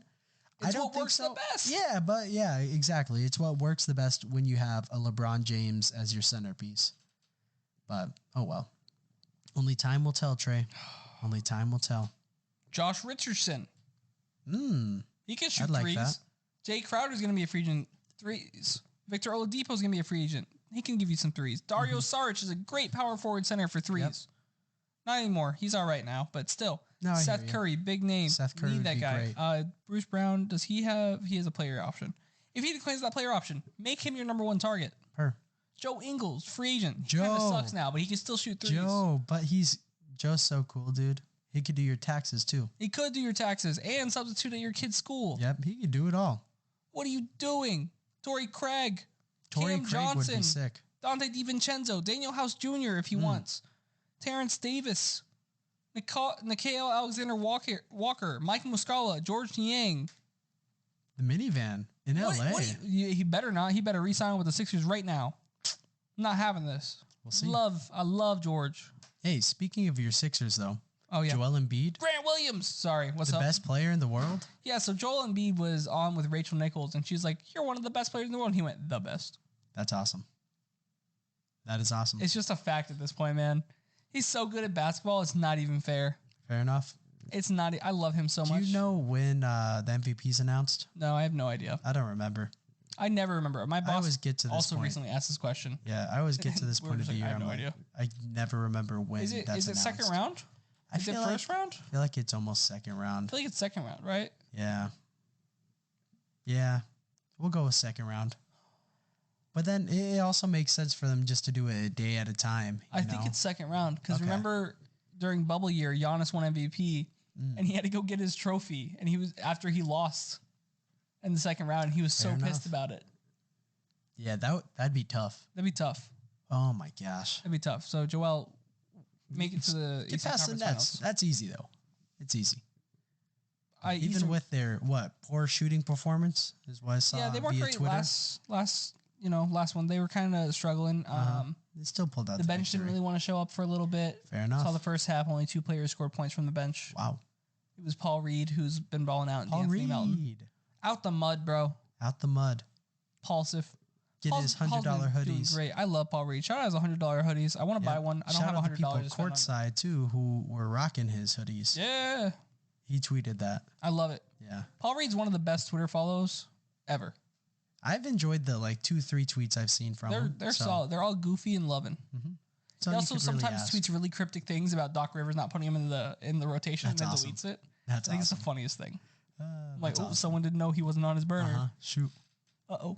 You just look for the exact same phrasing on a burner account somewhere. We'll find it. Yeah. We'll figure you out, Paul Reed. We're in your mind. And you can buy our silence by coming on the podcast and giving us 2 hoodies. Yeah, there you go. Out the mud. Out the mud. I like that. Trey, I got to ask you. Give it to me. I want to hear a hot take from you via NBA. Be playoff related, not playoff related, anything you want. Derrick Rose is not anywhere near a Hall of Fame career. Damn. Like not even halfway there. Mm-hmm. Let's see what Basketball Reference gives him. He has 3 All-Star appearances. Mm-hmm. Is 1 MVP. He has no rings. No rings. I think he has 2 All-NBA appearances. 1 All-NBA. 1! 2010, 2011. MVP year. Yeah. Wow. That is tough. You're telling me that's a Hall of Fame career? I mean, I'm in agreement with you. I mean, you're not going to tell me that, but people. Yeah, people. Chase, is he a big D Rose Hall of Famer? This was the first thing on Hot Take Friday from class the other day that we debated for a while. It was this. All right, there you go. I just think he's wrong. I told them that Gilbert Arenas had the same career. I do remember you telling me that. Yep. Oof. That's brutal. It's a fact. It's so similar. Mm-hmm. It's so similar. And he's like, D Rose, he clawed his way back up to be a good 6-man. I don't care. Good 6-men don't deserve to be in the Hall of Fame because they worked hard for it. Because they were, yeah.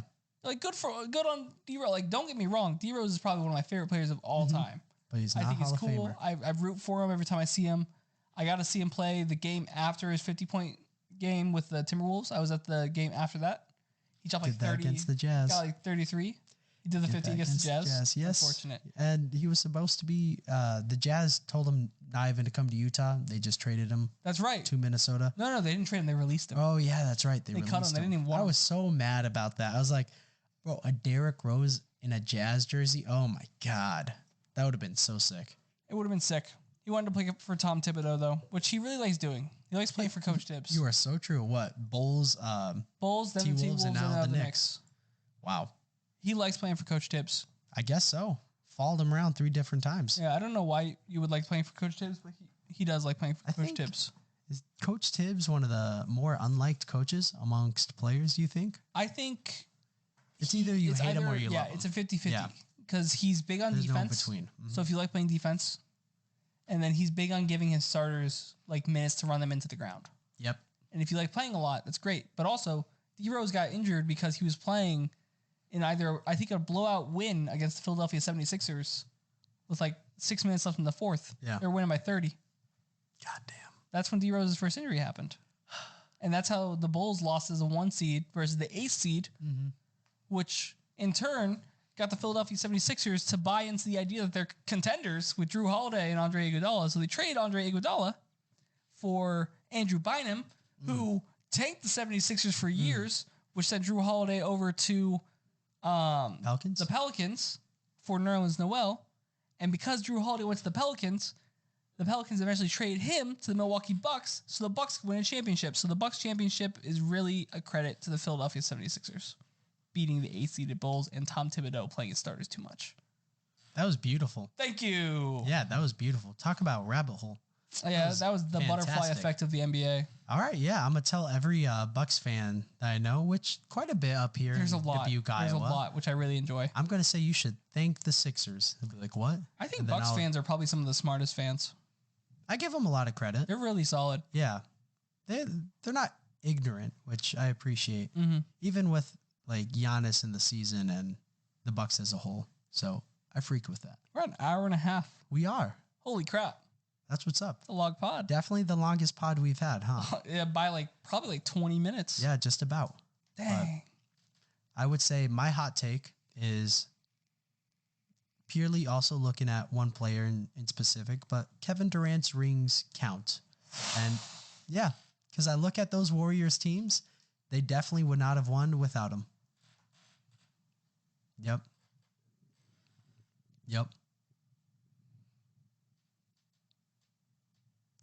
Left you speechless. They count. MVP, finals MVP.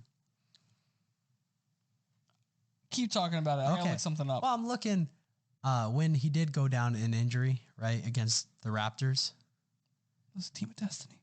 Team of destiny. I don't even care, bro. The Raptors handled them favorably. They did. You're not wrong. I like Kevin Durant. They needed him at that point because LeBron and the Cavs weren't going anywhere. And unless you do add a superstar plus, because Kevin Durant's a superstar and then some. Because that's the reality of it. That's the type of player he is. If you don't add that, maybe they get one more. But LeBron and the Cavs were coming. That's my hot take. His rings count. That's crazy. His rings count. What is this? So I looked at the free agency to see what happened. So let's say this, right? The Warriors don't sign Kevin Durant. He goes back to OKC. They don't win anything.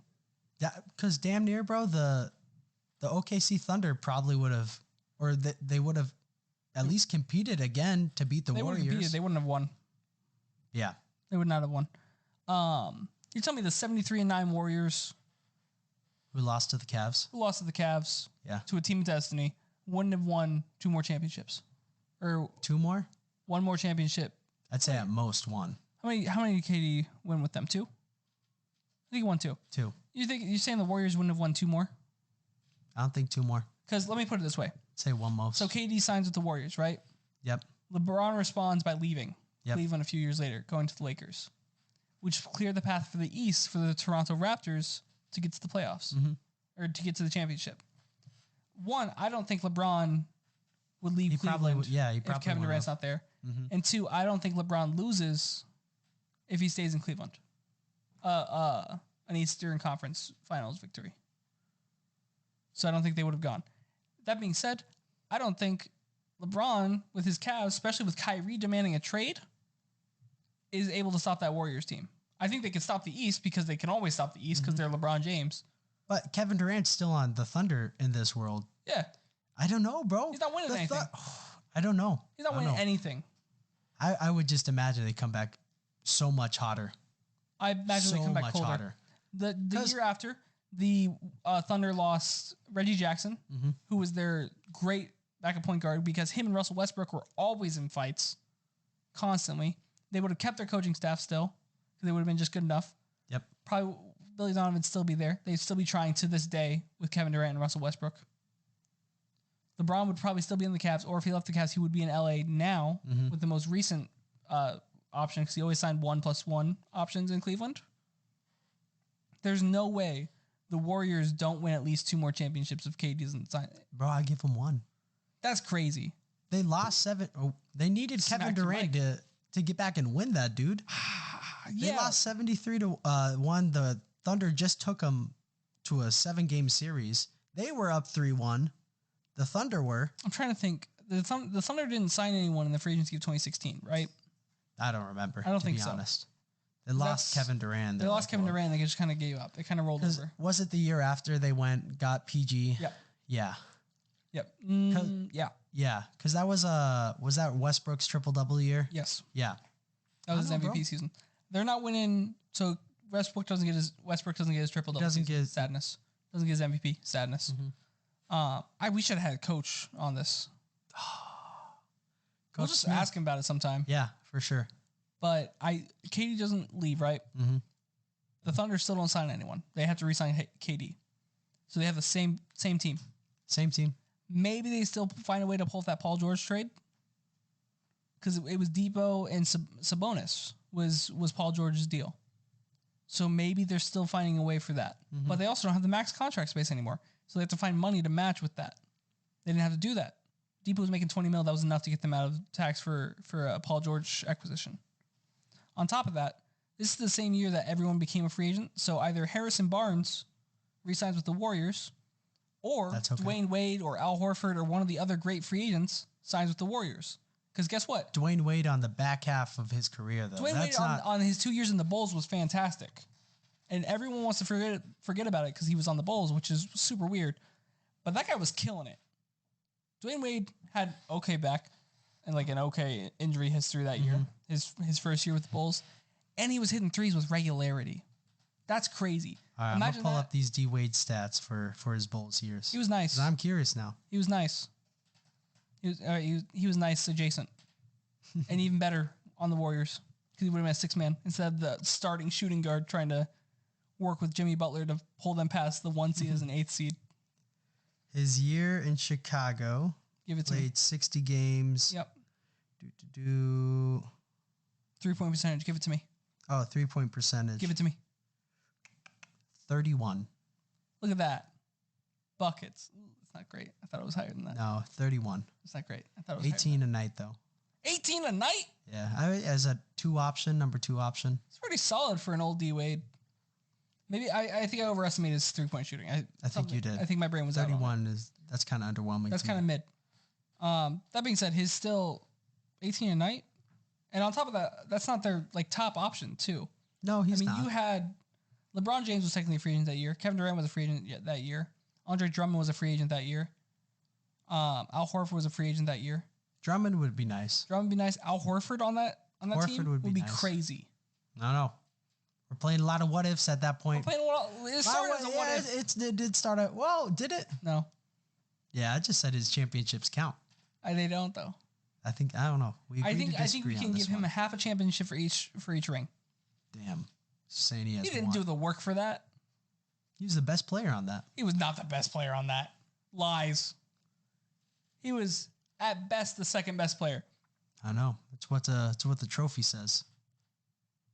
That's a great point. I mean, that's what the trophy says. It's fair. Tell Kevin Durant he wasn't the best player on that. He won 2 Finals MVPs. Yeah, right? he had to, because Steph just got his first. How much of that was though the Warriors trying to appease him to make sure he didn't leave them?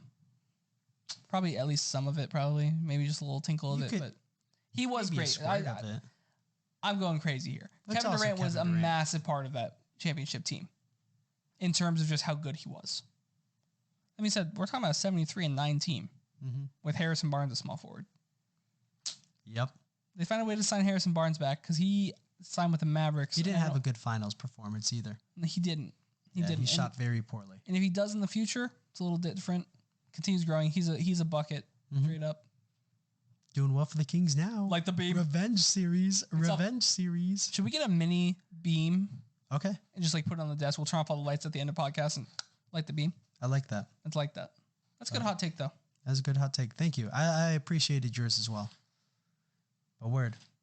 With that though, I think that's all we got. I think that's all we got. We're at an hour 42. Yeah. So if you listened this far, thank you. We appreciate it. Let us know some of your hot takes on any one of our social media platforms. Email us. Yeah, email us. I don't care. Write us a letter. I don't know where you're going to address that. I don't know where address it to my email. Address it to the email. Don't send us a letter. But yeah. If you know us personally, send us a letter. It'd be funny. But there we go. We appreciate Coach Smith and his time earlier. Yeah. Shout out you. But yeah. Till next time, guys. It's been real. It's been fun. And it's been real fun. Indeed it has. Deuces.